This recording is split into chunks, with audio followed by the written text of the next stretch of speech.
welcome to Wolf 8 News. And today, to start with, we're going to be talking about physical fitness. And I'm Kylie Chard, and this is Leah Pavlish, and this is Lexi Hennon. And we're going to start with Lexi.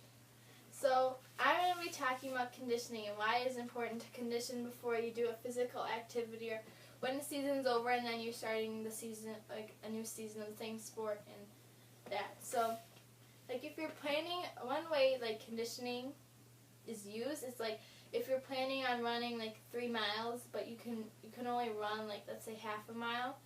So like the first day, see how far you can run. Let's say you run half a mile, and then the next day, push yourself to run just a little bit farther. Don't try to run the full 3 miles because you might get hurt or like you might pass out because you're out of breath and stuff.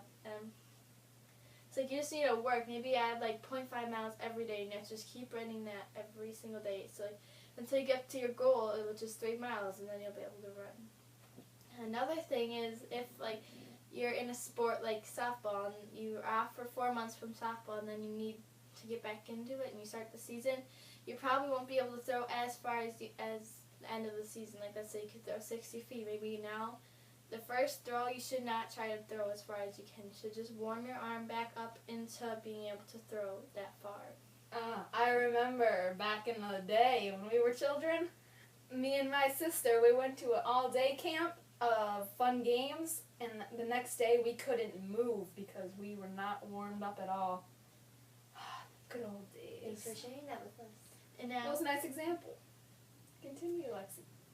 And also, like, if you're going to, like, do weightlifting, if you can see, like, start at, like, the lowest amount and work your way up until, like, you can't, or, like, when you feel like you can't do it anymore, don't do the next one because then you're going to hurt.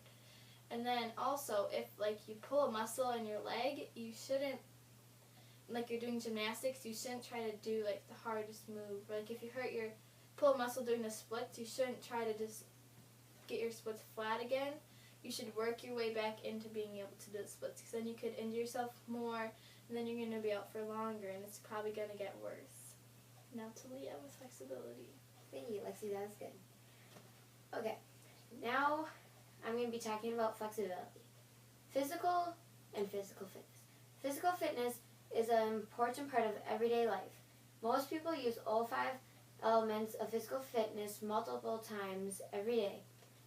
Those 5 elements of physical fitness are cardiovascular endurance, heart and lung endurance, muscle strength, flexibility, and body composition. We're going to be talking about flexibility. Flexibility is the ability of your body's joints to move easily through a full range of motion. So basically, having your body stretch in different ways, like being elastic. Did you know that if you can touch your toes, you are at least a little bit flexible?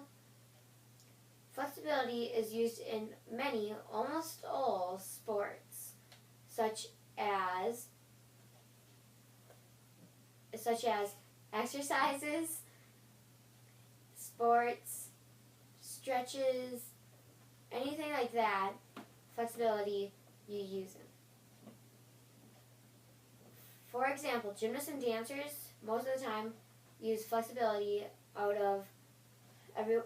most out of everyone else because in those sports they have to bend, twist, turn, and stretch often. You can improve flexibility by working on certain stretches, bends, twists, and turn every day to make your body more bendable. To prevent injuries with flexibility, there are many different ways. Some are always have someone spotting you while you stretch or do any sport with flexibility or anything. So they're making sure you don't pull anything or anything else. Also make sure you always stop if something hurts. Never push it too far. If it hurts, stop. You could hurt yourself.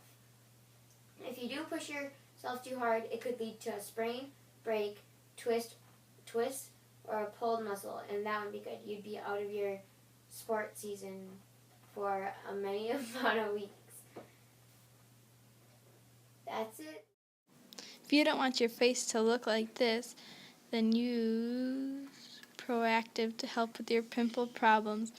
And then you'll be happy and look like this. So now we're back on Wolf Fate News. I'm Lexi Hannon, this is Kylie Chart and Leah Pavlich, and we're going to be talking about how the social media can affect body image, and if it's good or bad. And first we'll start off with Leah. Okay. My opinion on how media affects body image is media affects body image a lot. When people see celebrities on TV and how they look because of all the professional work they get, people feel bad about their body image. And they start to worry that they might not look as good as everyone else, and people will get unhappy with their body image and try to change it. Now Kylie Chart. I feel like the media makes you feel kind of good and kind of bad because it wants you to feel like you want to make yourself healthier, which is good. It's not bad because you're going to get healthy. I think we all agree with that too. Carry on. But some people might not think that way and take it very offensively and feel like they're just making fun of everyone that's not that fit or gorgeous. Lexi? Do you agree or disagree with that, Lexi? I agree, but I also think that there's more bad things that people feel bad about themselves than good things, and that that's how anorexia and bulimic people start. They feel bad and they see images, but also it can be a good thing because people that might have weight problems might feel encouraged to look like them and be that's what I want to look like, so I should try to aim for that. I agree with both of you. It can lead to good things if you're aiming maybe for a healthier lifestyle to look like them, or it can also lead to bad things like anorexia. So do you think that the internet is to blame, or do you think that it's the people to blame? Kylie? I think it's all up to the people that see the advertisements because it's their thoughts that can trigger both good and bad. They just either have to think, oh, I can change myself and I can be healthy, or they can take it offensively and just ruin themselves. So you just gotta think positive. And Leah? I agree with Kylie. I think it depends on the advertisement you see, whether it's in a magazine, a newscast such like this, a poster, billboard, anything. It depends on the advertisement you see. How about you, Lexi? I think that it can be the people to blame because they're making themselves feel bad. They don't need to feel bad about themselves. But also I think it can be the media because sometimes people will post things and stuff. People you're fat, you're ugly, and then that makes them feel bad about themselves. Sometimes they can be kidding, but they don't know how it feels to that person. And then also people that are going under stress or bullied at school, if they see something, a pretty girl that might not be bullied at school, and they'll think, oh, I need to look like her, I need to be skinnier so I can fit in more and stuff. I agree. Do you think most of this advertisement of what people see with their body image is on the internet or just things we see around? Kylie? I don't think it's as much on the internet or as just magazines and billboards because they're not going to use someone who's not a model, and yeah, so overall I think it's up to everybody to decide if everyone's going to be positive or negative because you influence other people too. I disagree with that. I think internet plays more of a role in body image because things like Facebook, Twitter, all that stuff can be seen on the internet and stays there. And people see it, gets thousands, millions of likes, and half of it is on body image because lots of celebrities are on the internet.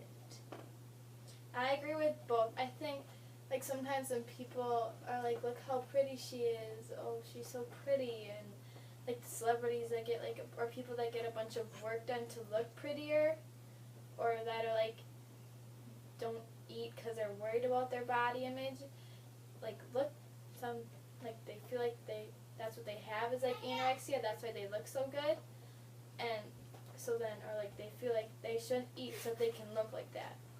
So I guess it's up to you guys whether to think positive or negative. See you next time on Wolf 8 News. We'll be back in just a second. Are your teeth yellow? Are they unpleasant? Use Crest Hello, we're back 3D with Wolf White. 8 News. And today we will be making blueberry muffins and smoothies for a healthy after-school snack. We're going to start with blueberry muffins. First, you have to preheat the oven to 400 degrees. Okay. First, we have to put in the milk, 3/4 of a cup. Next, we put in applesauce, 1/2 of a cup.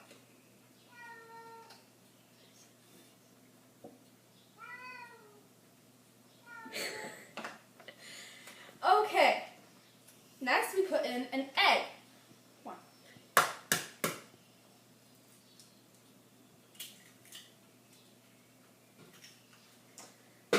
Next, we blend. Now that that is mixed, you can set that aside and get a new bowl to blend the dry ingredients. You're going to start with both your flours, which is whole wheat flour, a cup, and 1 cup of normal flour, if you can say. Okay. Next, we're going to put in a 1/2 cup of sugar.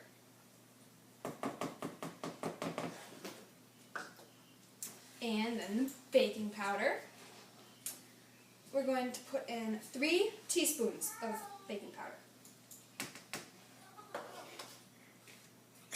Last with that is 1 teaspoon of salt.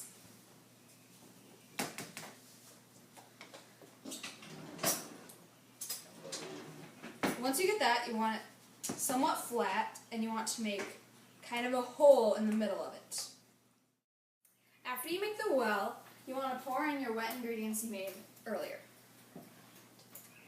Now that that is mixed, we're going to put in 1 cup of blueberries.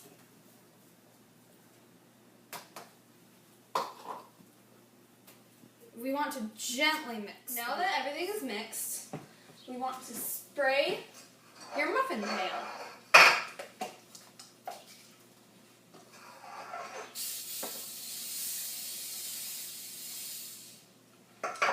Okay.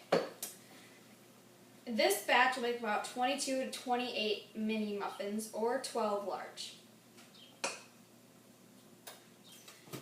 And for the mini muffins, you're going to want to put them in for about 10 to 15 minutes. Okay, and once they're out, they're going to be golden brown, and you want them to sit for a while, and then you can eat them, and they'll be delicious. Now we're going to be making the smoothie. We're going to be making strawberry banana smoothie for 1 person.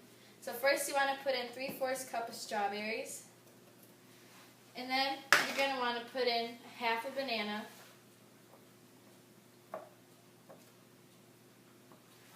and then you're going to want to put in 2 tablespoons of protein powder. This is optional. And then you're going to want to put in 1/2 a cup of orange juice or whatever kind of juice you want to put in it. And then you're going to want to put in any amount of ice that you want.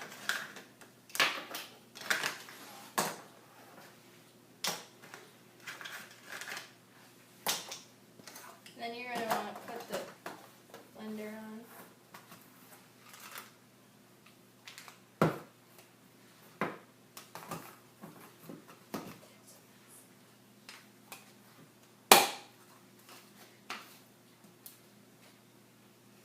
And then you're going to want to put it in the blender. And now after you're done, you can just take it out and pour it in a cup and it'll be ready. And that's it today on Wolf 8 News.